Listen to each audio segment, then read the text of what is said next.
સંપ્રદાયની અંદર ધર્મકુળ મુગટમણી આચાર્યનો મહિમા ખૂબ છે. ભગવાન સ્વામિનારાયણના સિદ્ધાંત ઉપર ચાલનારા સંતોનો મહિમા ખૂબ છે. ભગવાન સ્વામિનારાયણના સિદ્ધાંત ઉપર ચાલનારા હરિભક્તોનો મહિમા ખૂબ છે. અને સંતો વિના ભગવાનમાં કોઈ વેત ન કરાવીએ કે આ પણ હકીકત અને સિદ્ધાંત વાત છે. પણ વાલા ભક્તજનો કેવા સંતો!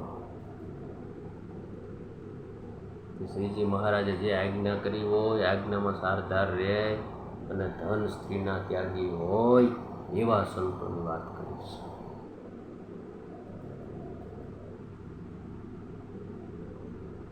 મંદિરો પ્રાઇવેટ કરવા, ધર્મકુળ આચાર્યનો મહિમાનું ખંડન કરવું, લક્ષ્મીનારાયણ દેવને તાબે મંદિર નહીં કરવાના, મહારાજશ્રી પાસેથી આરતી ઉતરાવી લેવાની, દીક્ષા લેવડાવી લેવાની. આ એક એક પોઈન્ટ હરિભક્તો તમે નિરાતે સાંભળજો અને વિચારજો કે સત્યને પક્ષે રહેવું ને તો જ કલ્યાણ થાય. બાકી ખોટાને ટેકો આપશું ને તો ભગવાન કોઈ દિવસ તેડવા નહીં આવે. યાદ રાખજો, યાદ રાખજો, યાદ રાખજો. મહિમા ગાય ગાયને સત્યને ઝાંખું નથી પાડી શકાતું. મહિમા ગાય ગાયને સત્યને ઝાંખું નથી પાડી શકાતું.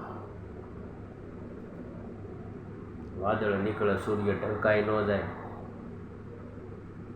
હરિભક્તોને મારું એક જ આહવાન છે કે સ્વામિનારાયણ સંપ્રદાયના શાસ્ત્રોનો આપણે ઊંડી રીતે અભ્યાસ કરીએ કે ખરેખર ભગવાન સ્વામિનારાયણ કે એમ આપણે હાલીએ છીએ.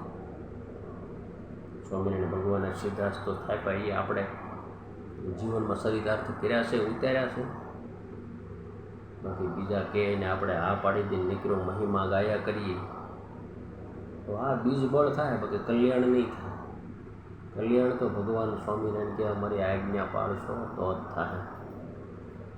બાકી શાસ્ત્રોના અવળા અર્થો કરી નાખે, શાસ્ત્રોના અર્થો ફેરવી નાખે તો શું ભગવાન સ્વામિનારાયણ રાજી થવાના?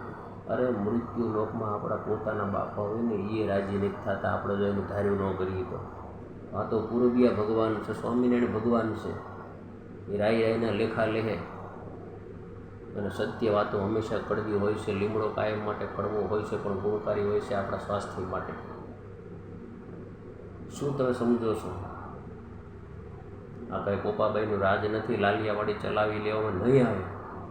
કારણ કે ભગવાન સ્વામિનારાયણે કીધું પાંદડે પાંદડે સ્વામિનારાયણનું નામ લેવડાવવું છે, સિદ્ધાંત સહિત લેવડાવવું છે કે ભગવાન સ્વામિનારાયણના ધરતી માટે શા માટે આવ્યા હતા. ભલા ભક્તજનો, પૂજા એક સ્વામિનારાયણ ભગવાનની જ થાય છે. પૂજામાં બીજા કોઈ વ્યક્તિનો ફોટો નથી લેવામાં આવતો. અને આ વ્યક્તિ પૂજા ક્યાંથી આવી ગઈ? દરેક હરિભક્તો દરેક પાછા ઉપર વિચારવાની જરૂર છે. બાકી કલ્યાણ એમને નહીં થાય સત્યના માર્ગે નહીં હાલીએ તો. જય સ્વામિનારાયણ. વિડીયો ખૂબ શેર કરજો ભલા ભક્તો.